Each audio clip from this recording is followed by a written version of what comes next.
Welcome to another episode of the LZ Sports Show. I am your hosts, Mr. Mark Adam, here in the WPG Sports headquarters, aka my own basement, and I am joined by my usual partner in crime, Mr. Keith McKnight, all the way from his home, socially distanced, of course. We want to make sure that everybody is safe out there in Winnipeg Sportsland.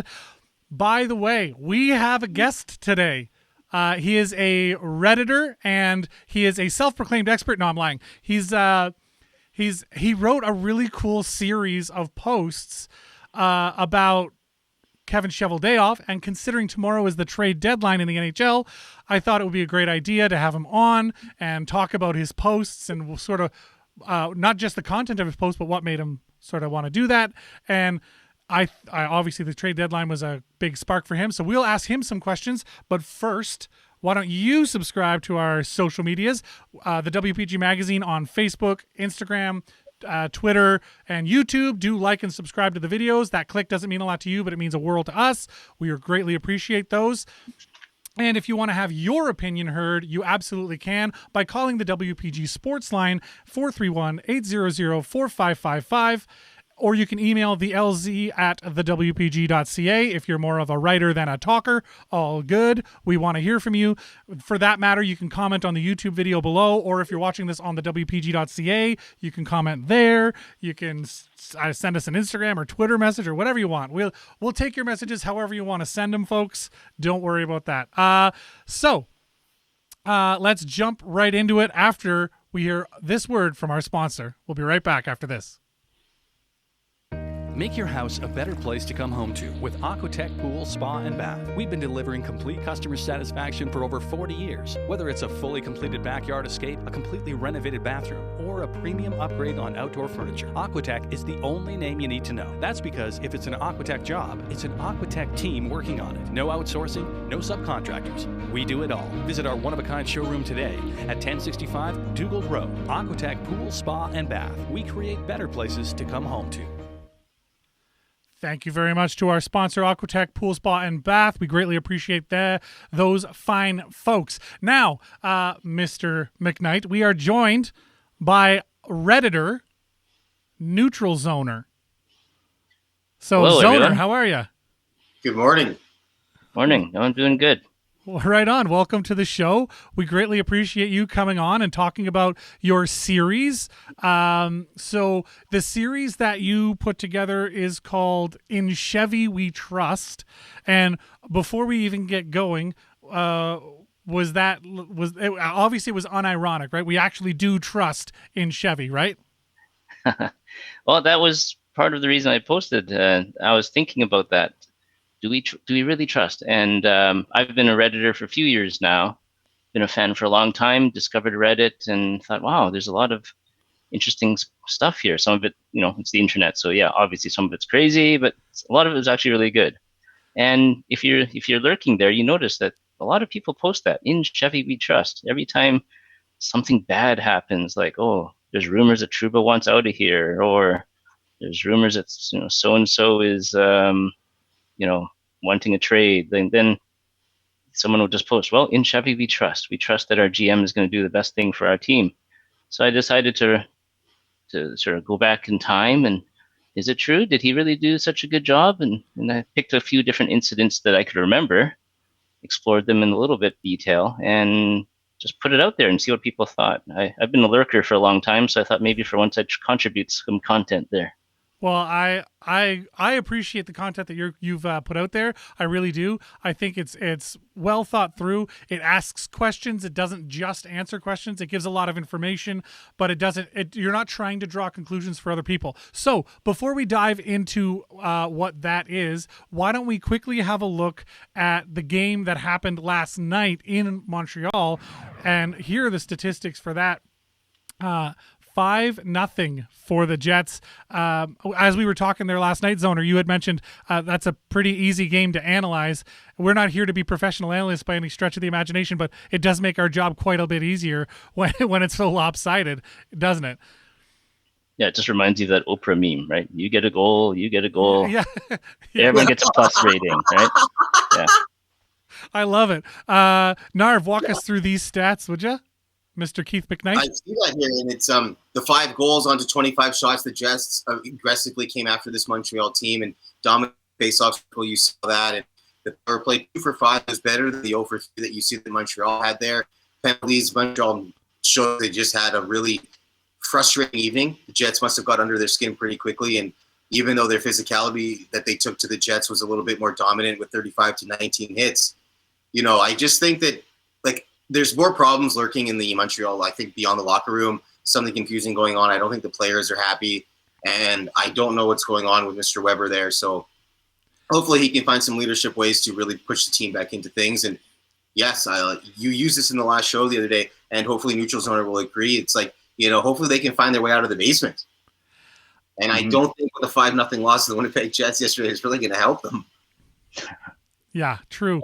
I would point out, too, one quick stat that isn't on that board is the giveaways category. Last night, the Winnipeg Jets had 4 giveaways. That's a wonderful number. That is so much lower than they normally have. And the Montreal Canadiens, in contrast to that, had 17 giveaways. And a few of those led directly to goals. That first goal that Stastny scored was, I don't know what Petrie was thinking. I have no idea where his brain was, but when your goaltender makes the effort to race a guy to the puck and poke check it on a diving, sprawling play, and you don't have the wherewithal to realize that there's more Jets coming, so you just tap that puck into the middle of the ice for Stastny just to take it. What a gift! What a gift! That was just one example of all of the bad giveaways. I bet the Montreal Canadiens really put themselves in a position just to really lose that game with those simple types of mistakes. It's not baseball, but if you recount the errors, there would probably be a lot on that list for the Montreal Canadiens last night. Yeah, I agree. Zoner, thoughts? It's interesting that Keith brought up Shea Weber, and that I thought the same, that for once he looked mortal. He looked very human. And I haven't watched him in the whole game in a while. Just, we're not normally not in the same conference, right? So we don't see them all the time. And it's like, wow, this guy used to – well, first of all, skating was never his forte, right? It was just positioning, the fact that he's big, physical, and that booming shot. But yesterday, that skating, I think, is hurting them more than I normally seen. Like the hooking penalties, he seemed to be out of place, and we never saw the booming shot yesterday. The kudos to the penalty kill. They just never gave him that opening. Yeah, I agree. The penalty kill for the Jets has been absolutely on fire as of late. By far, the best penalty killer has to be Andrew Kopp, if you want to just throw out some names right now. But yeah, last night I felt to just throw onto the Weber pile here. He took a couple of dumb. He made a lot of dumb plays last night, which is not his style. But he took a really dumb penalty at some bad times, and he just wasn't the leader the team needed at the time. And all this talk of they switched coaches, Dom Ducharme, they should the talk of is it time to look at Marc Bergevin? Is it time to I know for a fact Keith is very keen on having that Bergevin conversation, thinking that that's necessary right now. But I think, is it time to look at maybe the leadership of the team within the dressing room itself? Is it time to look at, does Weber deserve the C? Who are the guys who deserve the A's?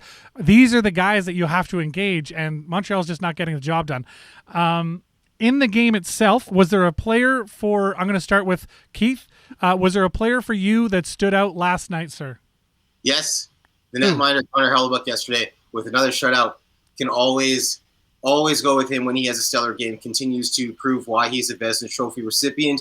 And again, it's becoming a cliche with me personally on this show, but he is showing why he will be in the talks again this year. And if he's a repeat recipient, by all means, I will definitely give him a seating and a standing ovation. For sure, double, for sure. The double O, I like it. Yes. So, Zoner, for yourself, what are you thinking? Who was a standout for you for the Jets last night?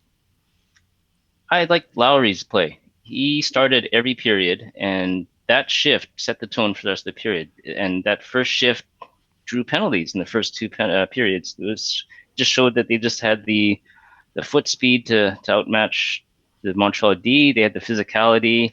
He had his game face on all night. And Lowry was just not quite the same as the Calgary series last year where he was in total beast mode, but almost there. It's almost there.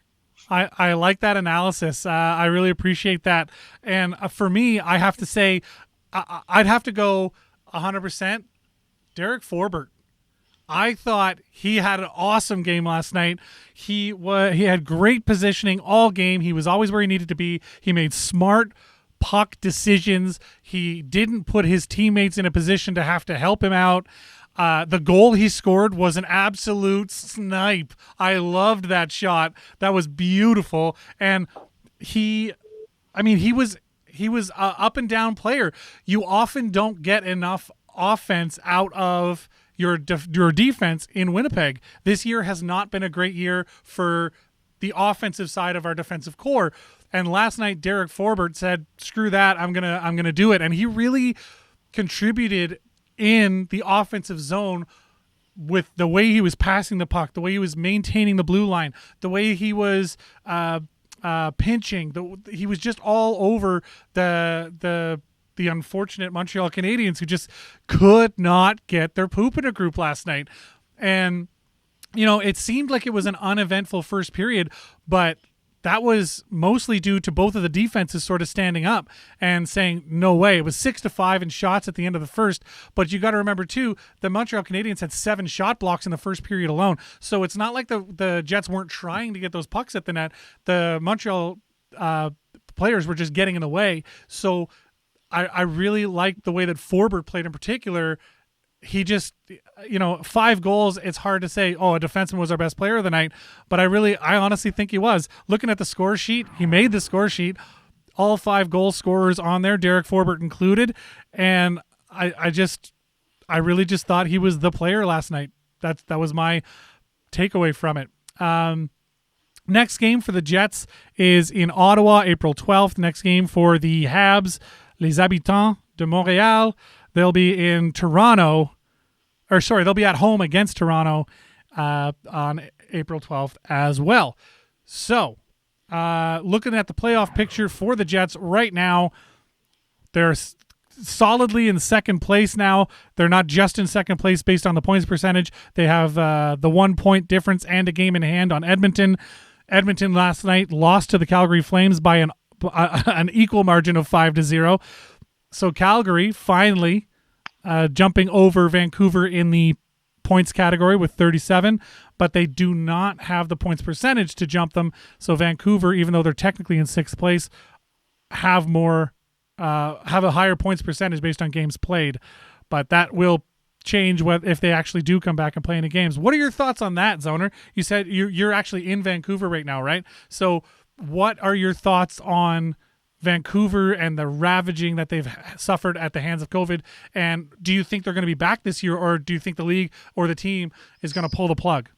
So it was just announced yesterday that they've rescheduled. They're starting, I believe it's Friday of all things, like this Friday. Wow, really? So, yes. So my little icon there, like that's exactly what I looked like when I heard that. Like, what are they thinking? The league is nuts. So they have not released a great amount of detail for who got the COVID when. So I don't really know the timing of it all, but you got to worry about the health implications for the players, right? Like COVID is let's pretend it's like a regular flu. You're not going to be feeling very good 3 days after you had the flu, right? Or 4 days after, and you say you feel fine, but your first game, you're going to be horrible.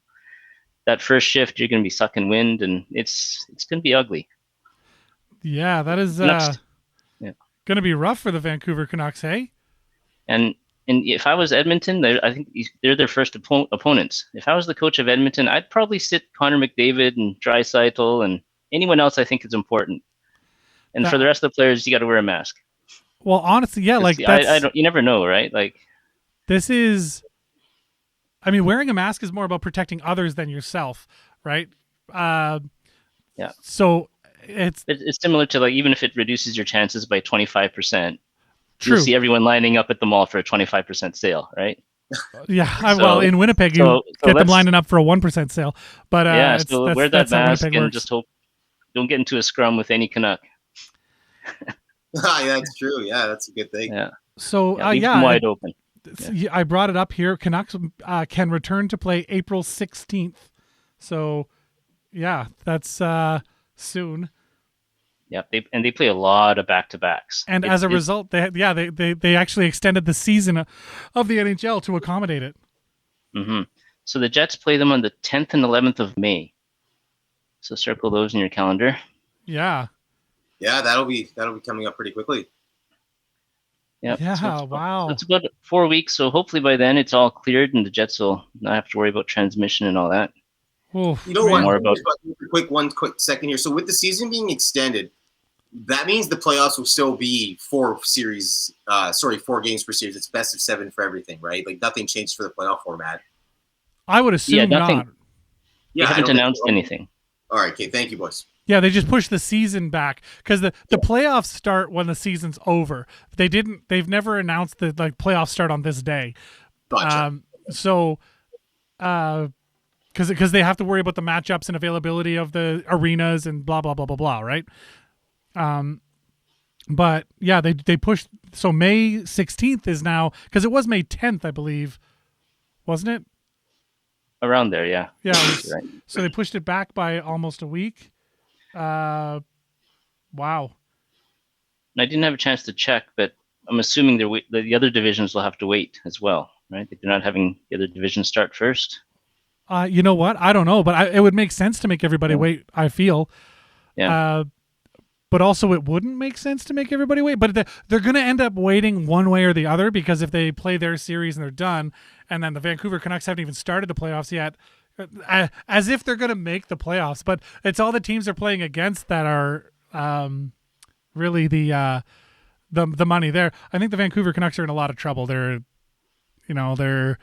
That's an uphill battle. A lot of back-to-backs, like you said. They're going to be a tired team playing a lot of teams who aren't as tired, and they're just going to get worn down. I can't see them turning the ship around. Can you?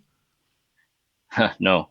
One of their biggest problems is lack of depth, and all of that back-to-backs and potential injuries. It's going to show. It's going to hurt. Yeah, they'll be exposed 100% for sure.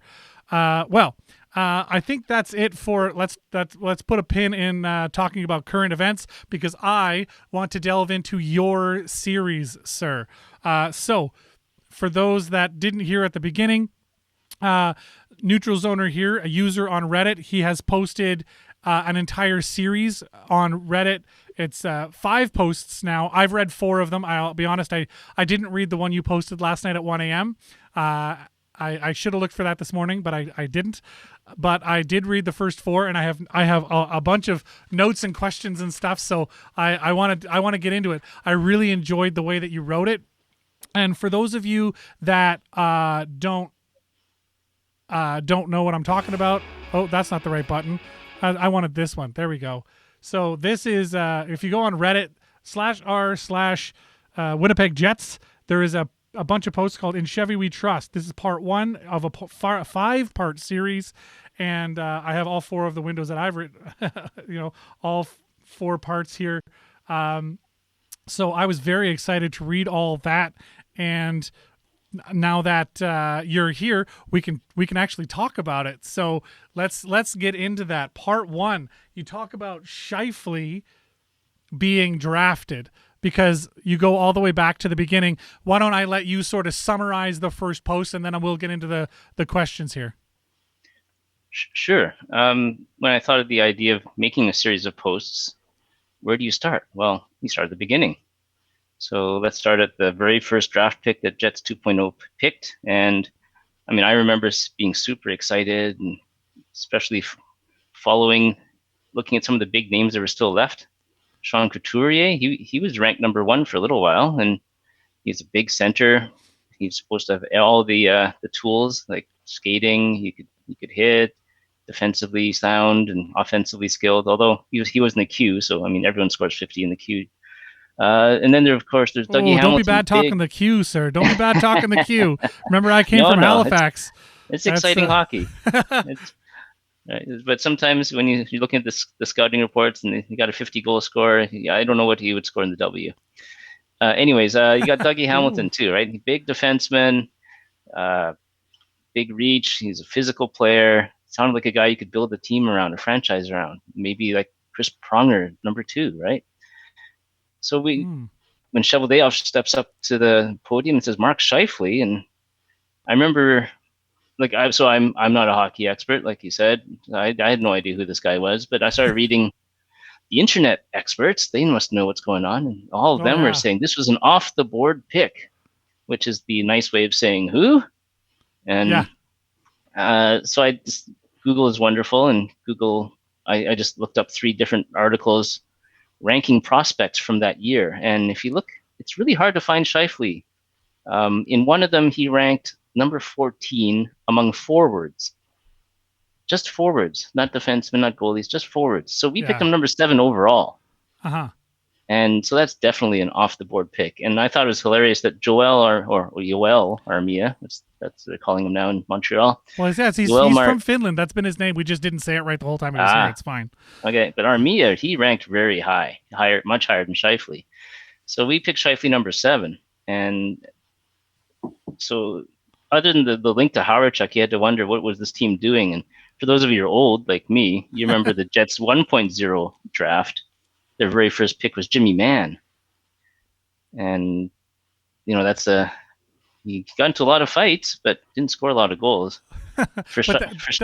Totally different styles of play between that Jets 1.0 and, Jets 2.0. So yeah. So Scheifele was definitely an off-the-board pick. Nobody knew what he was. And the jury was out for a while. Everyone liked the fact that he was coached by Howardchuk and had potential. But, those first season or two when they're just trying him out for a few games, he fell a lot on the ice, and that's where he got the nickname Bambi.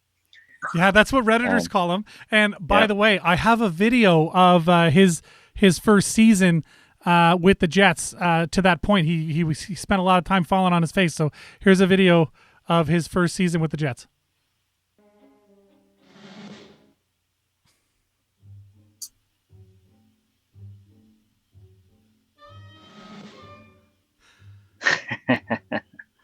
That's about right. Yeah. Look at him go. Look at him go.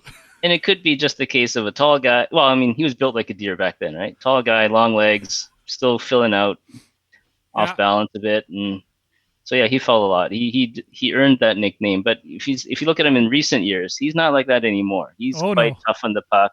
You can see he's got leverage. His knees are bent, and he's got his body up against guys. He knows how to play the physical game in the corners and in front of the net now. Yeah, and he, like Bambi, he developed that, like he became the adult he needed to be, So I love that Bambi reference every time I see it. And it's funny because when I first saw it on Reddit, I was like, is it because he looks so young? Like he just looks like this little, like I just thought that was the comparison. And then I was like, looking at highlights of him, I'm like, wow, he spent a lot of time on his face, So I get it. It's super funny.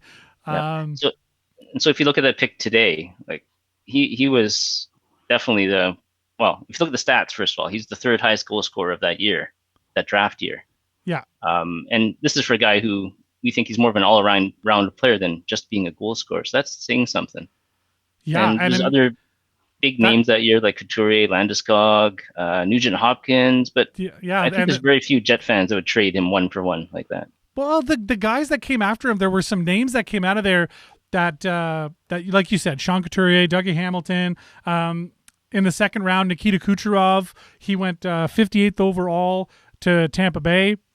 And you had even put in your article, like, I like how you have at the bottom, like missed opportunity or the one that got away or whatever. And how you mentioned Kucherov by name there. How do you think things would have changed if we'd have chosen Kucherov instead of Scheifele there? Very different player, a very different style.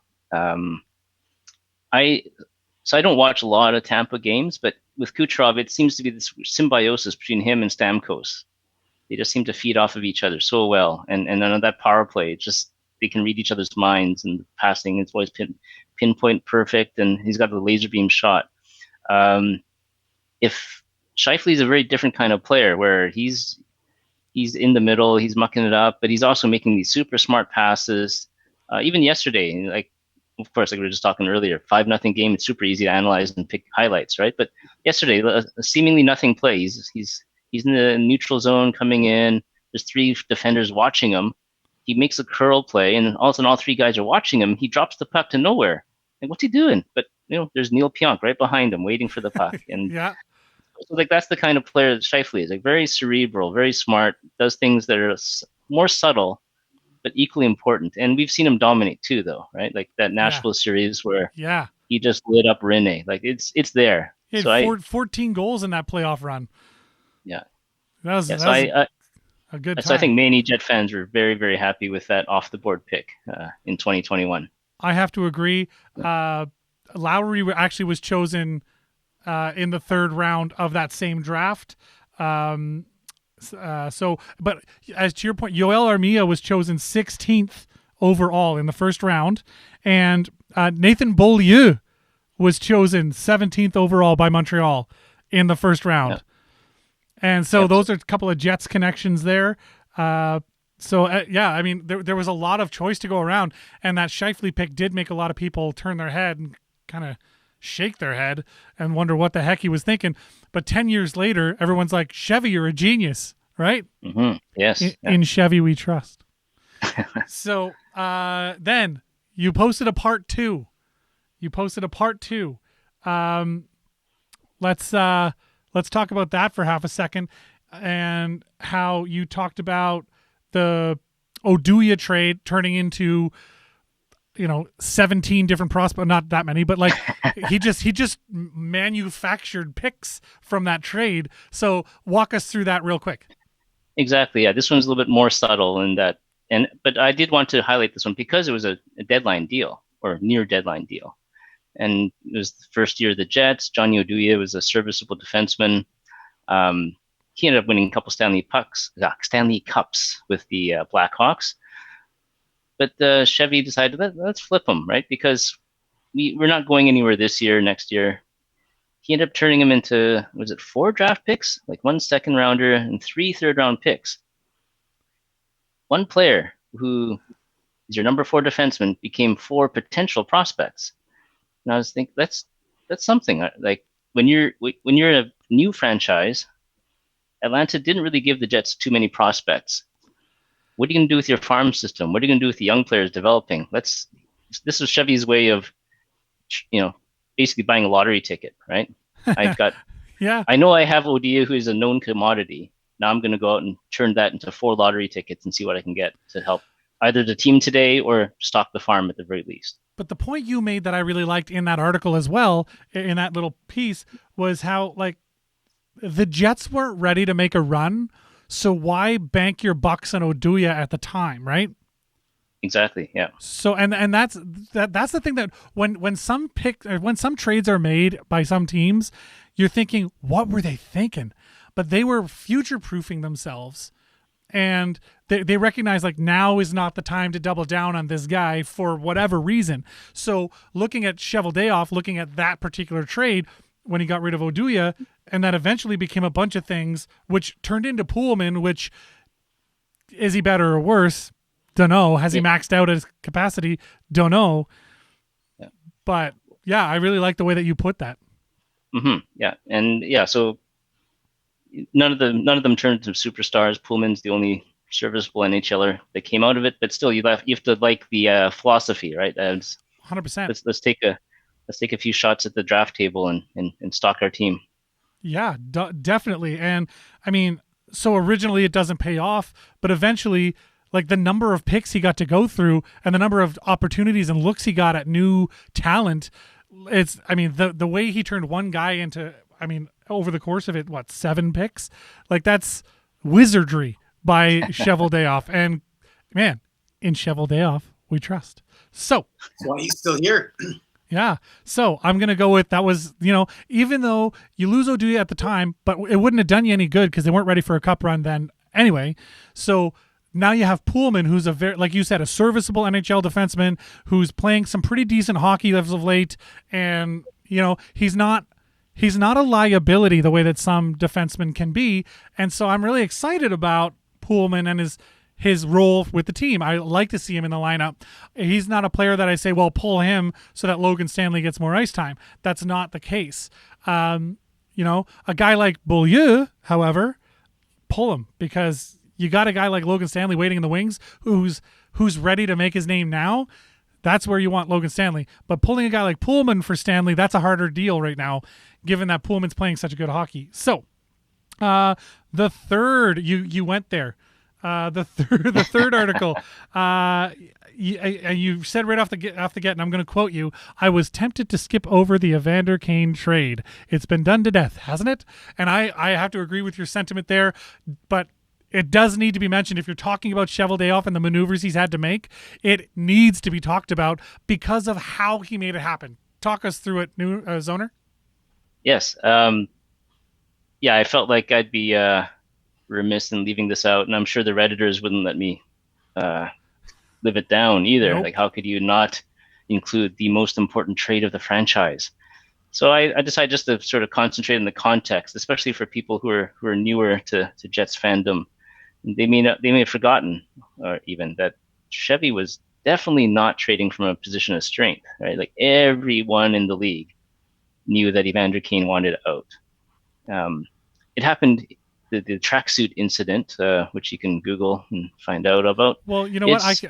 Let's take a pause right there because I do want to actually talk about that real quick. I do want to mention, okay, just for those that don't know, the tracksuit shower story goes, and I'm going to give you the Reader's Digest version of it, which is he showed up for a players' meeting, not dressed in the dress code required. He showed up in what was called a tracksuit by his teammates, not in the dress code required. And after a workout, and I would say allegedly, only this was all reported not as alleged on Sportsnet at the time. So I'm going to tell you that this is what happened because that's what was reported as news as having happened. But apparently Bufflin, to teach this guy a lesson, threw his tracksuit in the shower to be like, listen, that's not okay. Clean up your act, essentially.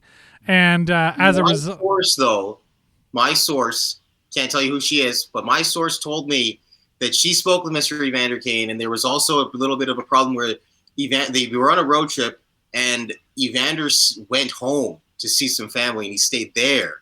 Showed up to the players' meeting at the hotel, and the team left without him.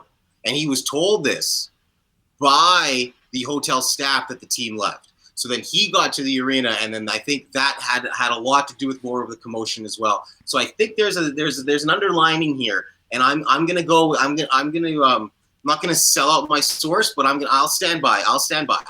That's fair, but the story goes he showed up late to the players' meeting and not dressed appropriately, and as a result, Bufflin threw his tracksuit in the shower, and then Blake Wheeler at the time had some comments about, like, if that's how you want to do things, that's not how we do things here. There's lots of other places to go. So basically, fly right or get out.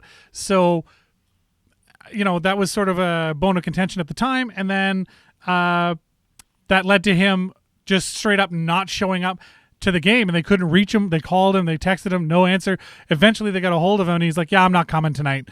And that was sort of the thing. And then he announced that he was hurt, and I'll send it back to Zoner right now so that he can walk us through the rest of that whole situation. Yes, yeah, you're right. He did announce that he was hurt. He was going to go get surgery, and it's shoulder surgery, so that means his year is done. So now you're a GM with a talented young winger, but he's done for the season. So who are you going to trade him to? Like, suddenly your options are limited.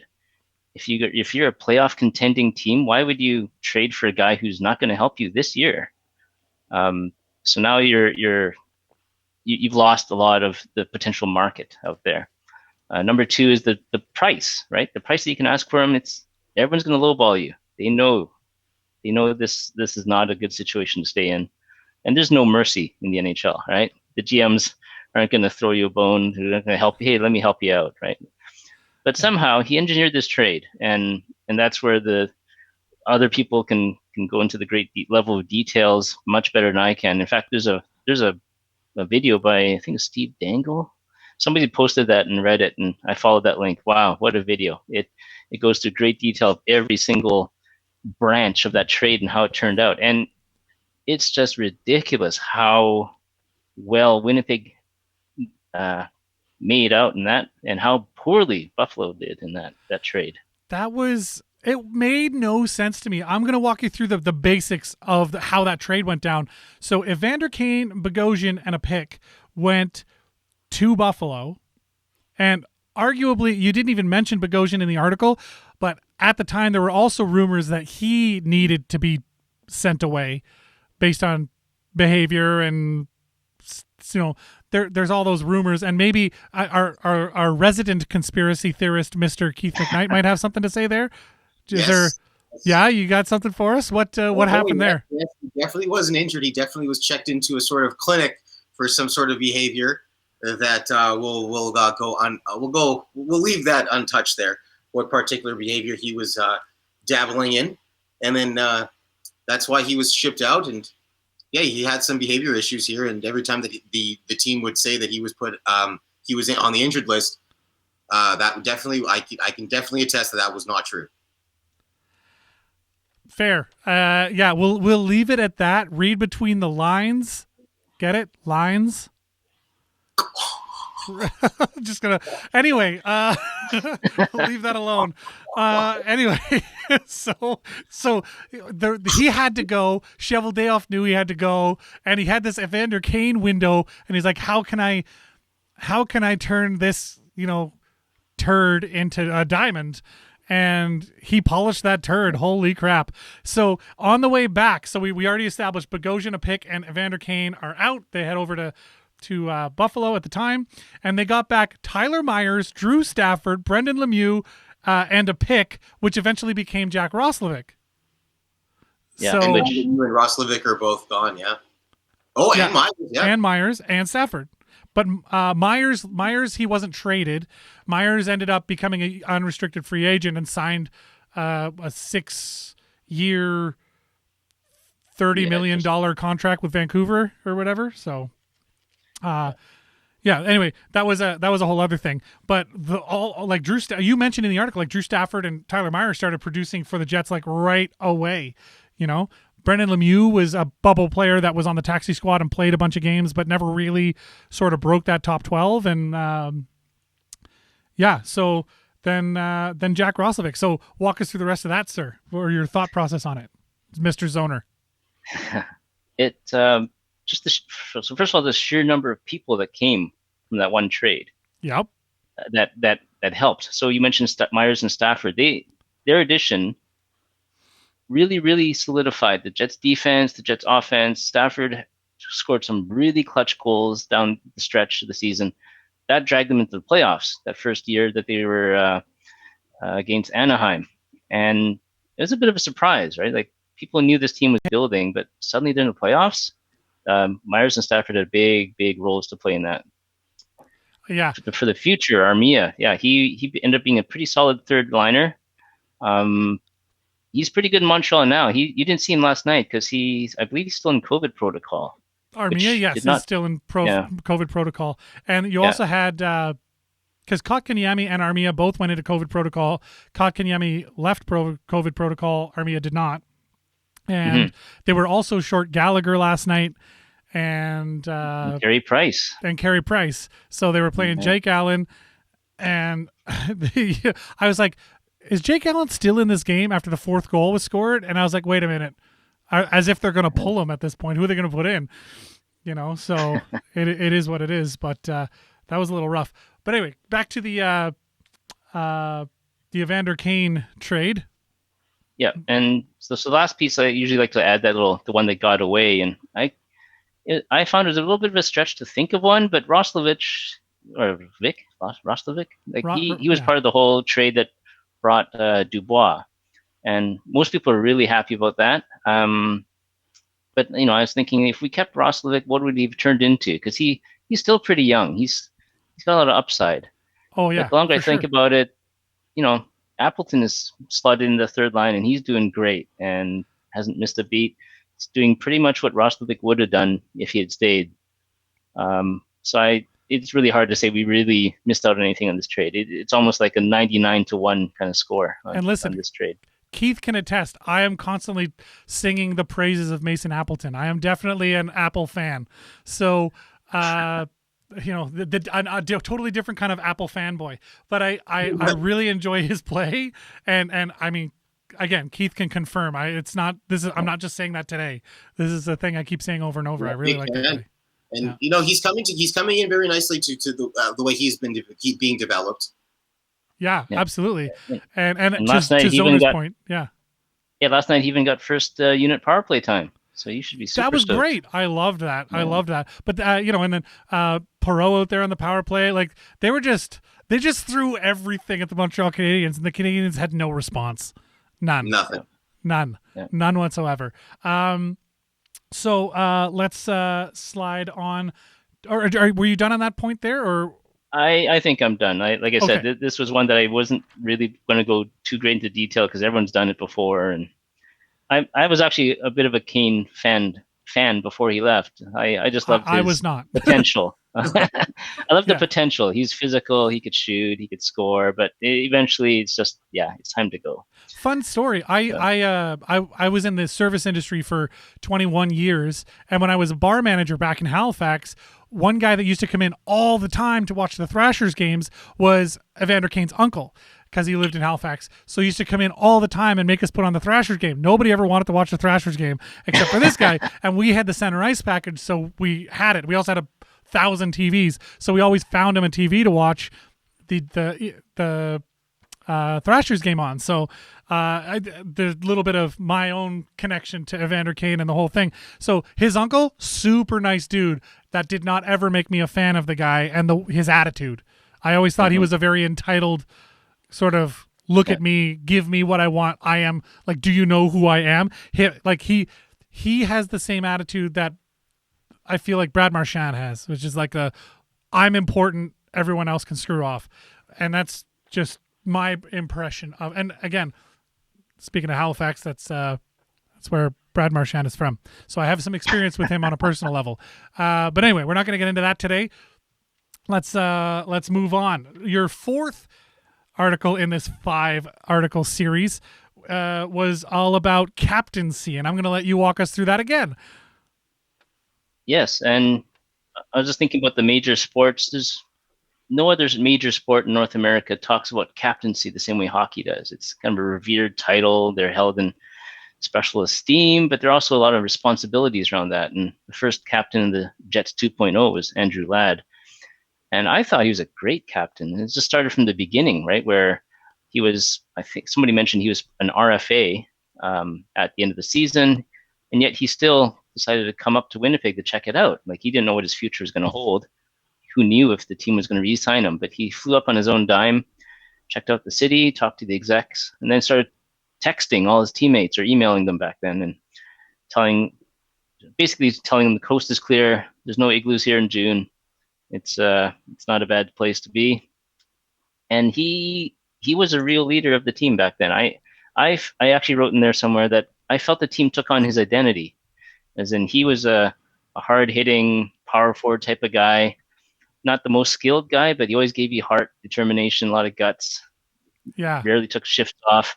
He would take a lot of dumb penalties, but at the time, the Jets fan base was starved for hockey, and they loved his effort and the team's effort at the time. Yeah. Of course, the Jets did lead the league in penalties for a few years there, and Buffalo wasn't helping. No, he wasn't helping. Kane wasn't helping. But it made for very entertaining games, right? Like there was very few games you could actually say, oh, they didn't try today. Like they tried every game. Yeah, they were either outskilled or just, or maybe the goalie let them down back then. Oh yeah, with Streaky Pavlik and Hutchison, and there was some definite problems between the pipes back in the day. And so eventually Ladd gets near the end of his contract, and at this point in his career, he's established, right? He's a solid power forward. He's actually producing. He's still physical. He's got all the leadership capabilities, and he wants a raise. And so somebody had reminded me on Reddit that at the time it was viewed that it was a choice, right? Because both of their contracts are up at the same time, Byfuglien or Ladd, and they're both going to ask roughly the same amount of money. Ownership probably doesn't want to spend that much money on two guys when dealing with the cap and trying to figure out how to sign all these young guys who are up for renewal soon. And again, So another point to your point from before, like if you're not ready to commit to a cup run, that's not the money you want to spend right then. And that's a Cheveldayoff decision that he made. Yeah, exactly. And so Cheveldayoff had his offer, didn't turn out. So what happens next? Well, Chevy, in some ways, does Ladd a favor. He trades him back to the Blackhawks, a place where Ladd started his career, found success, probably familiar with the city. But not just that, they were a playoff team with some cup aspirations. Mm-hmm. So he was a rental for the Blackhawks. And the other prospects that went with him, none of them panned out to be NHLers. So that in terms of the ledger, or sorry, not one of those players one of those players never played another game of hockey. Yeah, that was Jay Harrison. Yeah, he's not a prospect. No, he was an old guy. He was a good defenseman for the one season he played with us, but after that he was done. When he got traded, he went with Ladd, and I guess Chicago was like, well, yeah, I guess he comes with the deal. We'll just throw him in the garbage. It was weird. Yeah, and so his career is done. The Jets, what do they get back? A few picks, a few prospects, and this is where it's interesting when you're researching that picks get switched with other picks, which get traded for, sometimes they swap picks. But if you follow the trail, eventually it becomes Logan Stanley. Yeah. So who knew? So yeah. I mean, yeah, it was sad to lose your first team captain, a guy who's by all accounts a good guy. But we couldn't afford him. We gave him what he wanted, which was a playoff run, and eventually he's able to sign the contract he wanted in New York Islanders. But we got back a defenseman who's still developing. He's got a lot of guys super excited. Oh, and you mentioned in your article how many of the Redditors have a crush on Logan Stanley. Oh yeah. You don't have to look far to find posts just praising Logan Stanley. Yeah, and not for his hockey play all the time. So yeah, he's a handsome young lad. He's a big, strong, strapping guy, and he's winning games and hearts. Yeah, and you can't teach size. No, you cannot. Yeah, 6'7". I'm 6'4", 240 pounds. So I have an appreciation for a guy who's 6'7" and just straight up muscle. Right? Like he's just the guy's a tank. So I have an appreciation for that, and how much effort it takes to drag this frame around. Like, forget it. That's so much more energy you're expending. So I have an appreciation for how hard he works to do what he does. But that trade was, like you mentioned, it was doing Ladd a favor, but it also ended up having positive effects at the time for the Winnipeg Jets, because all of a sudden you've unleashed the leadership capabilities of Mark Scheifele. Mark who? When we drafted him, but now, because nobody could spell his name for the first 6 years he was here, but I think everybody's got it down now. He's making a statement. So all of that's going down, and then all of a sudden Wheeler takes the captaincy. You got Scheifele, who's a huge leader in that locker room, especially right now when Wheeler's out, which is almost unheard of, Wheeler not being part of the lineup. He's the Winnipeg's own Iron Man. So that had some positive effects right away. Your thoughts on that, Keith McKnight?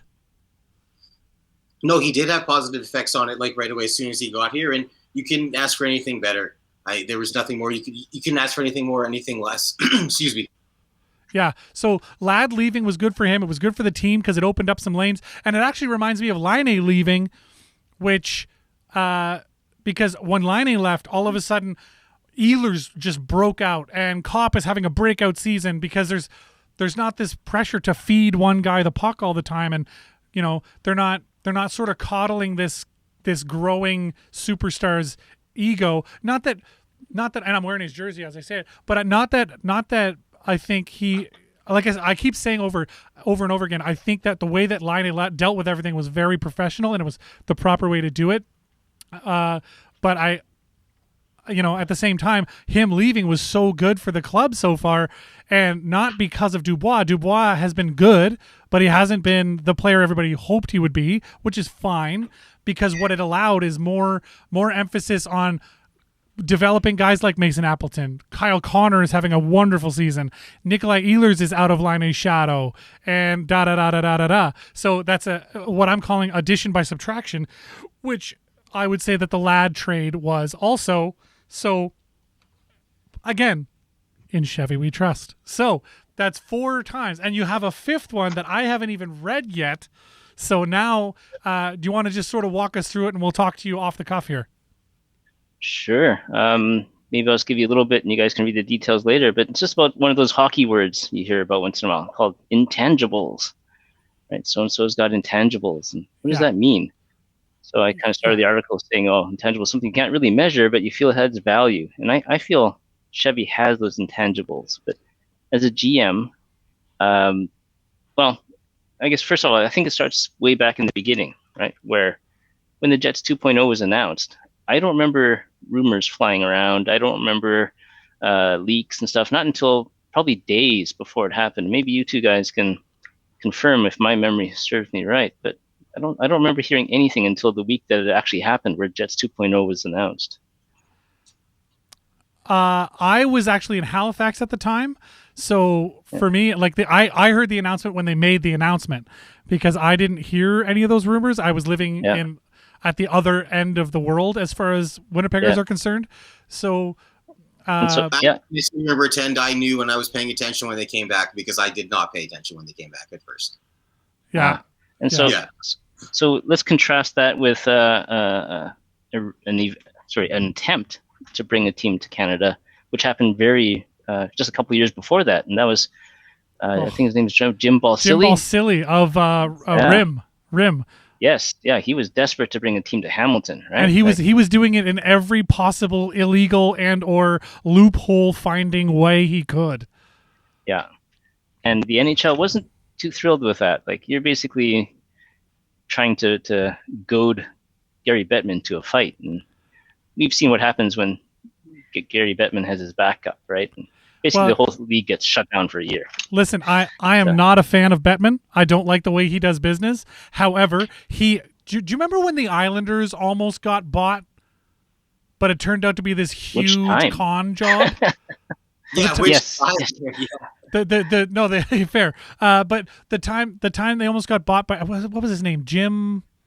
Croach from Texas or something. Jim Croach. 30 for 30 on it, yes, and the guy was just a big hoax. Yeah, it was the whole thing was a giant long con. Yeah. Sorry, anyway, what did you say, NeutralZoner? What was the name? I think you just nailed it. I think it was Spanos. Yes. Spanos, yes. Yeah. Was it Jim or John Spanos? Yeah. Yeah, but anyway, he almost conned the NHL and it almost worked. If it weren't for Spanos' love of the ladies and illicit substances that he was doing night after night, nobody would have caught on to him. Nobody would have been the wiser. And if he'd have got that 1 week extra time that he needed, that money would have come in, and all of a sudden he would have owned a team. He would have conned his way into the NHL ownership. And as a result, Gary Bettman and all of the NHL owners have since been extremely suspicious, and you ain't gonna fool me again is basically their attitude. So fool me once, fool me twice, ain't gonna fooled again. So it's just one of those situations where they already had. There were radars going off everywhere. As soon as anybody says they want to join the ownership group, there's just like, who is this guy? Who is this guy? Where did he come from? What's his deal? How did he get this money? Does he even have any? And what's crazy is Balsillie was a legitimate business guy that had legitimate money, that had more than enough money to buy a team. He could have paid whatever penalties and fees he wanted, which I think is another thing that Bettman just didn't like about him. But while I didn't like Jim Balsillie, I really think Bettman was... He should have eventually just let him have it. But because he didn't, the Jets got their team back. So can you really be mad about it? No, right? So it all worked out for the good. Yeah, I think so. So, but anyway, I think that's sort of why he had his backup. But back to your intangibles, sir. Yes, yeah. So that was a bit of a tangent, but that was the context of how the Jets came about. It was quiet. It was back rooms, very professional. And if you look at the owners, Chipman and Thompson, they're very understated guys. I mean, Thompson's one of the richest men in Canada, but every time you see him on TV, he looks like he just woke up.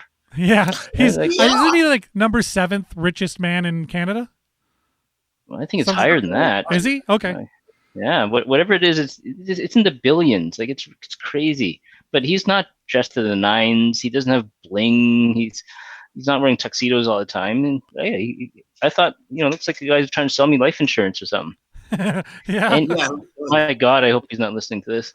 Anyways. Yeah, he's a huge fan of the show. Huge fan of the show. Yeah. He lives on YouTube. He's a subscriber. Yeah. He's going to hear this. Don't worry about it. I meant all that in a good way. Yeah. Anyways, like so they hired Chevy, and he's kind of followed suit. Like he's not a limelight hogging guy. He does things very business-like, workman-like, and so that was the intangibles for me is running a brand new organization, but in a very professional, business-like, no drama way. Yeah. And I brought up a few contrasts. And if you think of Brian Burke and his 10 years here in Vancouver and in Toronto, it was nonstop drama. Like, I'm sure the newspaper reporters loved him because every week he'd give them some kind of crazy controversial quote, negotiating with player agents through the media, like that, challenging, what's his name? Kevin Lowe to a barnyard fight. Do you remember that one? I mean, Brian Burke was nonstop. He's a different guy. Another example is probably Keith's favorite guy, Mark Bergevin. There you go. Yes, favorite. So why is it that PK Subban was traded like 100 times before he actually got traded?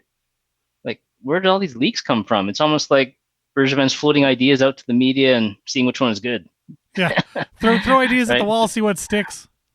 Yeah, see what they pick up. Yeah, so, that's a good way to look at it. But none of them, none of this happens in Winnipeg, right? Like even the worst situations, like we talked about the Kane trade, we talked about what potentially could have been contentious with Ladd's contract situation. More recently, we got Trouba looking to get out. I mean, you didn't see a whole lot of interviews, media, anything coming from the Jets organization, and not specifically from Cheveldayoff. Yeah, true. I even mentioned the mysterious disappearance of Dustin Byfuglien, right? How can a guy that big disappear?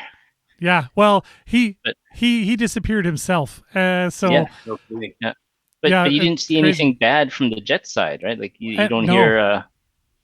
And if you wanted to, you could say, "Oh, he's in breach of contract. He should be here. He's a player. He's professional." But none of that happened. All you heard was the same thing with when Evander Kane, the whole Kane thing. What officially was said was Paul Maurice went on the record as saying it was a coaching decision, which it absolutely was not. But they're just such a classy organization, and I think Cheveldayoff and Paul Maurice they're the head of that when it comes to like the classiness and the way that they purport themselves to the public and to the media and all that. So yeah, I'm with you 100%. Like they're just they deal with it with such class. Yeah, and to me that's a very important but maybe underrated intangible, right? You got a brand new franchise.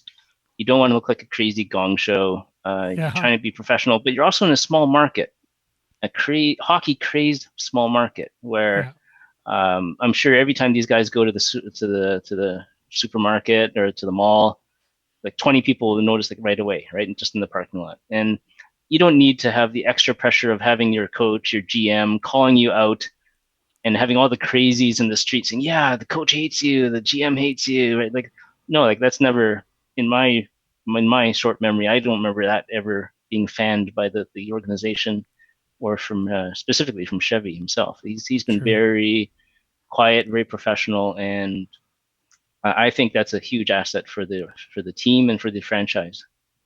Right on. Well, listen, that's our time for the day. We've actually gone way over what we normally do. Not that that's a problem at all. Thanks to NeutralZoner. We couldn't have done it without you. Thank you so much. And honestly, the content you put out, those were well written, well read. Thank you so much for that, and we're glad that we could give you a chance to talk about it even more here. Thank you for your time. Well, thank you for the invitation. It's been fun.